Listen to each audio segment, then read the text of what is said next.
Hello and welcome everyone, and a very demonic thank you for coming back to part 2 of my Devil May Cry series review from the perspective of a series newcomer. And if this is your first video that you're watching, then hi! So, in the last part I covered the first 2 Devil May Cry games.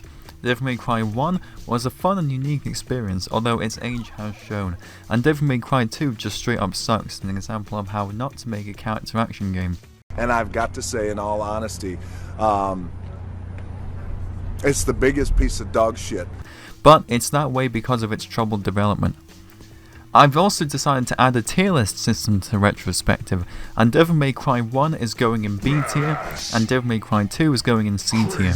The reason why C is the lowest is because there's only 6 game entries in the series, and no, I won't be covering any of the expanded media like the DMC manga or anime, as I haven't consumed them yet. But without further ado, let's jump into and do a flawless SSS aerial combo on Devil May Cry 3. Wanna know the name? Devil May Cry. Devil May Cry 3 released in 2005, once again for the PlayStation 2.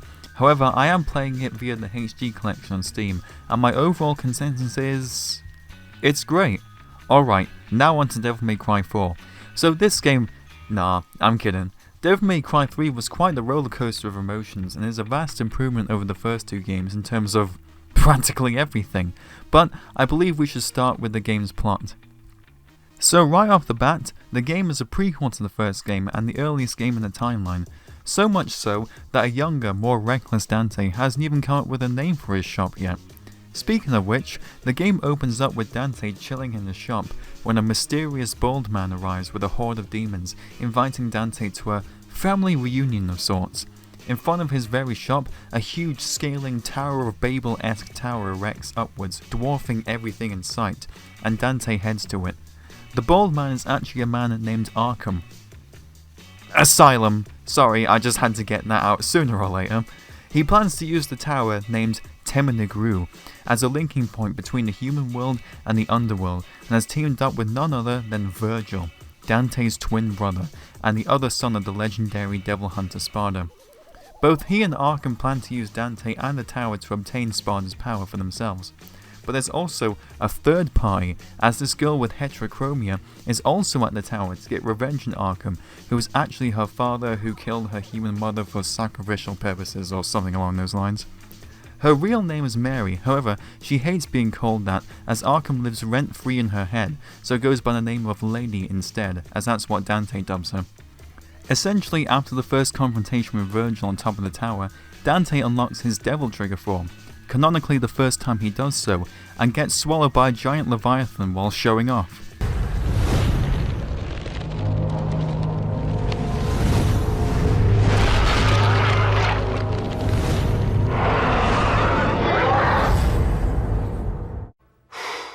Boy, that escalated quickly. Alright, I'll make the rest quick. Virgil fucks over Arkham, but Arkham then fucks over Virgil as he takes on his alter ego, Jester, from time to time. The portal to the underworld opens, Dante and Lady set aside their differences, Dante goes to the underworld, Arkham becomes this giant blob creature, Dante and Virgil team up to stop him, and when the portal is closing, Virgil and Dante have one last squabble before Virgil is trapped in the underworld. This links nicely to Devil May Cry 1, as he attempts to fight the god Mundus, but we all know how that turns out. Lady finally finishes off her father, and Dante titles his shop Devil May Cry, ready to take on more freelance devil hunting gigs, while mourning his brother at the same time.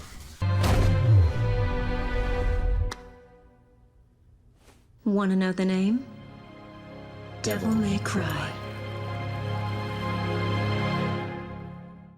Wow, now that was a lot to unpack, and significantly more story than the previous 2 games combined, and the game genuinely has you hooked from beginning to end with its exceptional characters, underlying themes, and exquisite cutscene presentation. They really pushed the limits of what the PS2 was capable of, and a lot of the cutscenes were a joy to watch with how over the top and compelling they can be. This game has Dante killing demons with pool balls, riding up the tower on a motorcycle, surfing on a rocket, and roasting bosses so much that it's a miracle they don't die from those burns. Dante is ridiculous in this game, and is voiced well for once. I mean, just take a listen. Leave now, mortal! The likes of you are forbidden in this land! Wow, I've never seen a talking mud before. You know, in a dog show, you'd definitely take first place.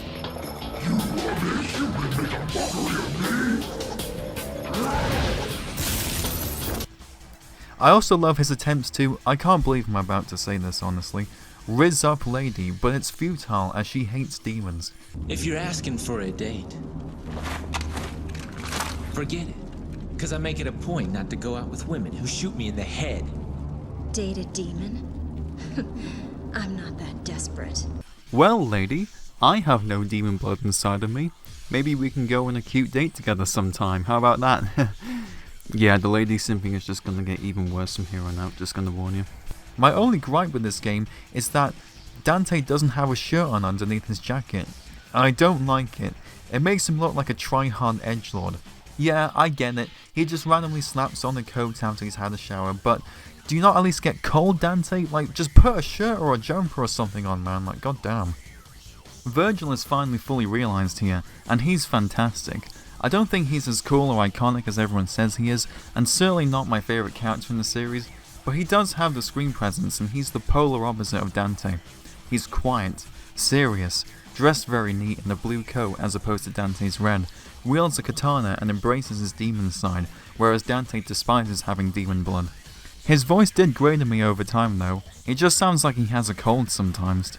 My sincerest apology, brother. I was so eager to see you, I couldn't concentrate on preparations for the bash. Lady is a fantastic character. Her design is immaculate, a nice little schoolgirl getup with a huge rocket launcher strapped to her back, and she goes through one hell of a serious arc in this game. I also saw a girl cosplaying her at a convention I went to earlier this year, and she was pretty cute. But did I actually approach her and speak to her? No. I literally had the perfect conversation started too, goddammit. Arkham, aka Jester, was pretty bland in my opinion. He's very manipulative, although does come across as a generic villain most of the time, and I didn't really see the point of his Jester alter ego either, like, at all. It didn't help that his boss fights were pretty bland too. We live in a society, Dante.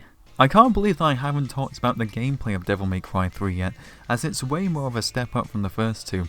The game is structured similarly to the first game, where it brings back the non-linear layouts, mostly takes place in one location, that being the tower, and making you find MacGuffins to access different doors and gateways to progress through the game. In a way, it feels like a true sequel to Devil May Cry 1, despite it being a prequel, but you get what I mean. Dante is also packing some major heat in this game. He has his trusty sword Rebellion and his dual pistols Ebony and Ivory to start with, but along the way he gets new weapons from defeated bosses, which include a pair of icy nunchucks, 2 thick scimitars, a literal electric guitar, and gauntlets similar to Ifrit from the first game. On top of that, he has every gun from the first game, plus a sniper rifle and a rocket launcher which Lady gives to him upon defeating her. But on top of that, the game also introduces the style system.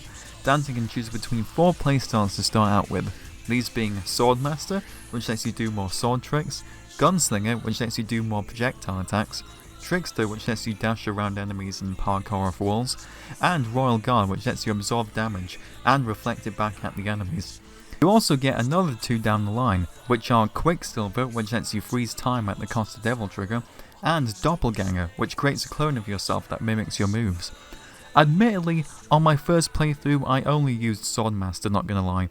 I occasionally switched to Trickster for the harder bosses, but it was mostly Swordmaster. Royal Guard requires good reaction time, and Gunslinger is just pointless in my opinion. Same goes for the 2 that you get later on. These can also be upgraded over time too. But this culminates in this incredible combat where you can pull off insane combos and annihilate enemies in the most fun ways possible. There's even these statues found around the game that let you try out combos in order to unlock blue orb pieces, which is very clever. Real big brain game design right there, guys. The game also lets you play as Virgil, who uses his katana named the Yamato, a broadsword similar to Dante's, and the Beowulf gauntlets, as well as his projectiles being swords that he summons at will. Nothing much to say here. Everything you see him do in his boss fights you can pretty much do while playing as him. You can also play through the whole campaign as him as well, but it's a bit disappointing, especially with the Virgil fights themselves. You think that you'd be fighting Dante, but you're just fighting Red Virgil. It's kind of awkward, it's just Virgil but he's coloured red. Looks like Virgil is actually canon after all. This game kicks ass, but it's not without its faults though. The game is unnecessarily difficult at times, especially with the boss fights. I think the game suffers from the same issue that the first game had, where the enemies were way too easy, but the boss fights were way too difficult. There's so many bosses in this game, I legit thought that there was going to be one at the end of every mission, and I was kind of right. The game has a vast display of unique and diverse bosses, all with their own personalities.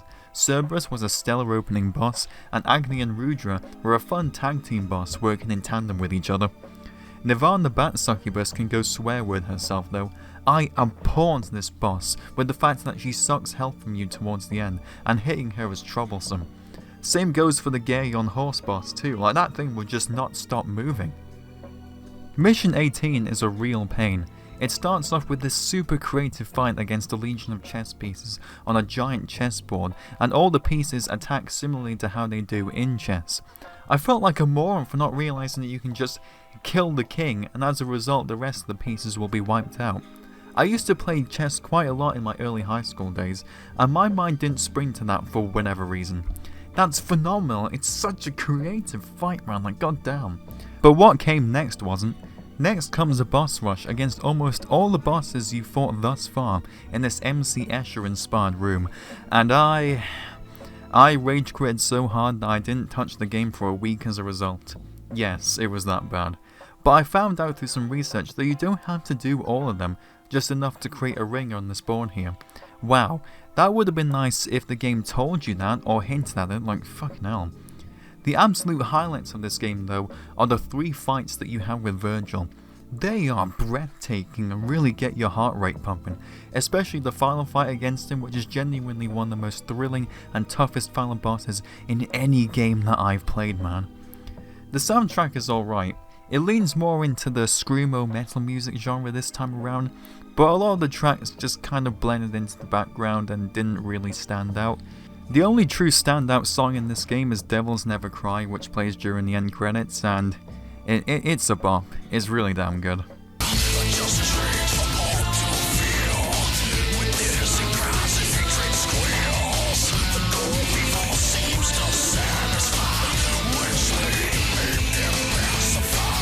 To say they outdid themselves with this title is an understatement. I can see the praise that this entry gets now, although I don't think that it's a masterpiece or anything. It does have its issues, but it's still a very solid game, and I had a fantastic time with it. A brutal one, but a fun one nonetheless. Definitely the best of the series thus far, and I think I would put Devil May Cry 3 at an A tier on my Devil May Cry tier list. Again, not perfect, but once you master how the game's mechanics work, you really feel like a champion, and it really puts you up to the test. Phenomenal game. A serious 180 from Devil May Cry 2 in terms of quality, but let's move on now, shall we? What comes after 1? What comes after 2? 3. What comes after 3? 4. I can only count to 4. I can only count to 4. I can only count to 4. Devil May Cry. Devil May Cry 4 released in 2008 and was the first game to go multi-platform, releasing on the PlayStation 3 and Xbox 360. But for this review, I'm playing the special edition, which released in 2015 on PC, which added 3 new playable characters. It's also the first DMC game to be released in high definition for a new generation of games consoles. I have a lot to say about this installment and consider it to be a mixed bag, but a mixed bag that leans more towards the good side more than the bad. But like always, let's start with the plot of the game. So the first thing to mention is that the game heavily revolves around this new character, whose name is Nero, and I really like him actually. At first you think he's a punk kid who rebels for the sake of rebelling, but you find out that he has a loving girlfriend named Kiye, who he's very dedicated to. That's something you don't see often in video games, a character who has a partner who he's loyal to and genuinely loves and will do anything to protect. He's got a nice sword called the Red Queen that he revs up like a motorcycle to do more powerful attacks with, as well as this demonic arm that he was apparently born with. He's got a cocky and spunky attitude. I'm sorry, but saying the word spunky as a Brit just sounds wrong. But he's also quite insecure and quick to anger at times. I actually resonate with him a lot, plus the absolute best part about him is that he's voiced by the same guy who voiced Lelouch from Code Geass, which if you didn't know is my favourite anime of all time. I mean, just listen. What's the point of packing a sword like that if you aren't even gonna use it? Greetings. I am Lelouch V. Britannia of the royal family. Then I'll leave that chore to you. I've got some personal slaying to take care of. But why? Why are you there? You can't be because you have to be by Nonali's side. Wrong, Credo. All that you become is a demon. Fighting for now. We achieved our objective here.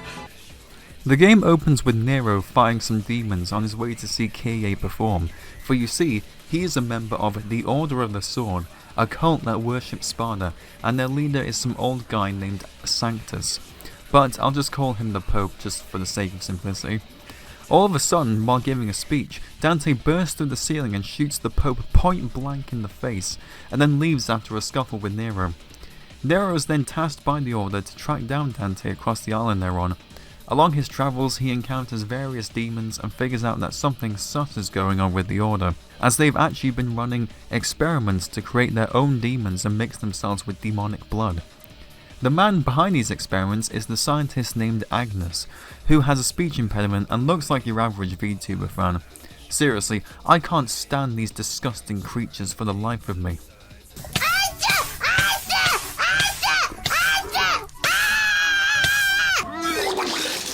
Disgusting! Nero discovers Virgil's sword in a laboratory which unlocks his devil trigger state, and his girlfriend gets kidnapped by the Order. It turns out that the Pope was actually okay, as he has demonic blood in him himself, and creates a huge demon named the Saviour to essentially reach maximum power. Nero gets absorbed into the Saviour, so Dante goes after it to rescue Nero and retrieve Virgil's sword in the process. Dante closes off the Hellgates across the island, kills the VTuber fan, did us all a favour there to be honest, and eventually weakens the Saviour, waking Nero up from the inside for him to finally put a stop to the Pope's plans. The Saviour gets destroyed, Nero lands the finishing blow, Nero rescues Kyrie, and Dante decides to let Nero keep his brother's sword as he, Lady and Trish go back to their usual business. Okay. Are you ready? Then come on, babes! Let's rock!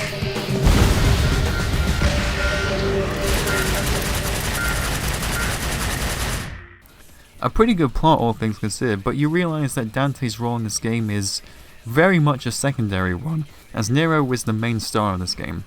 Well, for the first half at least, but I'll talk about that when we get there. The designs and characters are all good. I don't know why Dante has this whole cowboy getup now, like is he going through some sort of Wild West phase? The Pope was very generic, probably even more than Arkham from the third game, but I gotta admit the noises that he makes during his boss fights are pretty damn hilarious.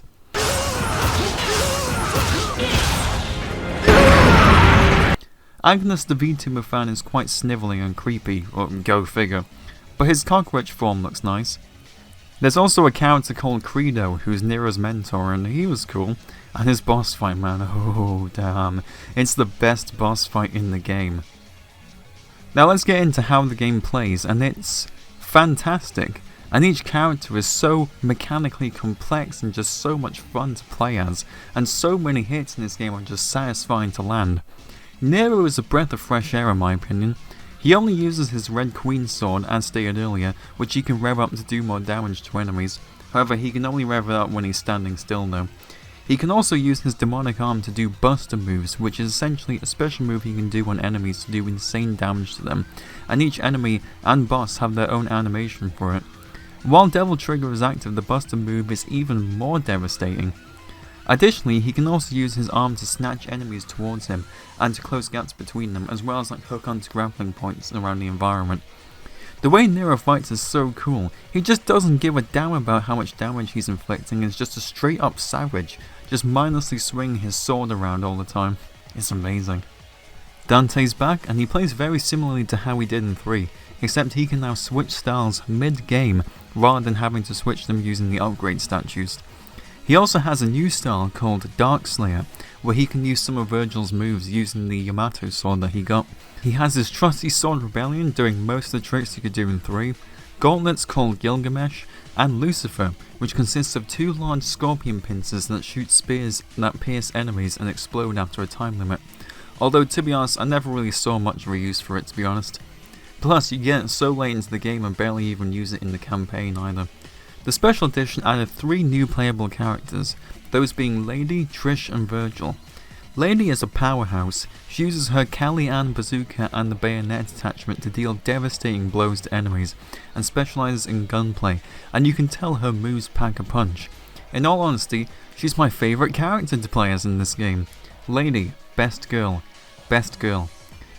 Trish uses her lightning powered punches and kicks as well as the sword Spada, which she can throw to work in tandem with each other, and you can pull off some insane combos with her. Although she does kind of come across as a rework of Dante a lot of the time. I also forgot to mention this in the first part, but Trish was playable in Devil May Cry 2, but only when you completed the game on hard difficulty, and then you can play as her. But let's be honest, what psychopath is actually going to do that? Virgil is here, and he's also pretty much the exact same as he was in 3, sporting the same weapons, but he's got a couple of extra moves. He also has this new gauge at the top which fills up the less you physically move, and the more full it is, the more potent your attacks become. He also has a new move called Judgment Cut, which is basically a screen nuke.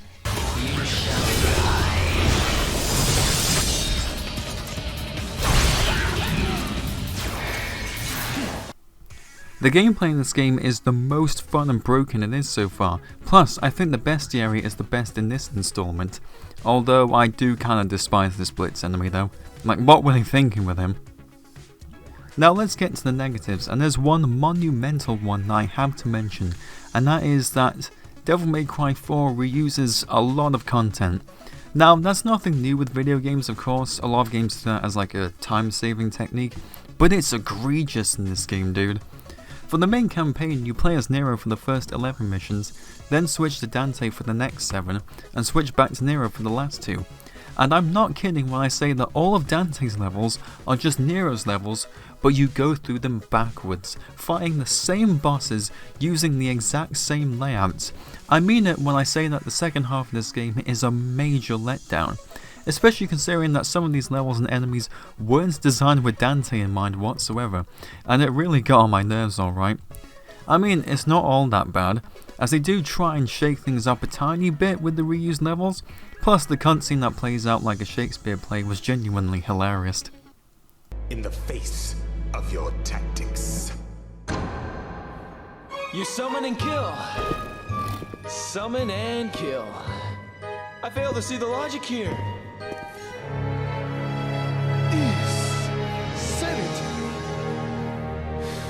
The price to pay for power? Mission 19 of this game sucks. It combines the dice minigame, which I did not hate by the way, I actually liked the dice minigame. In fact, I love that Dante just couldn't be bothered with it and just cut the dice in half. He's literally just like, here, I'm not doing that nerd crap. It combines the dice minigame with a boss rush with bosses you've already fought twice before, and it doesn't change anything. And to add insult to injury, the final boss against the Pope is literally a copy and pasted fight that you had with him earlier. I'm not kidding, it legitimately is. He might look different, but he plays the same. At least with the 3 fights with Virgil that you had in Devil May Cry 3, they changed Virgil's movesets with each one, but this was annoying. The worst thing is that the best boss in the game, Credo, is only fought once, goddammit. The second half of the campaign is a huge letdown in an otherwise fantastic action game. The soundtrack is a step up from 3, I think. It's got bangers left, right and centre.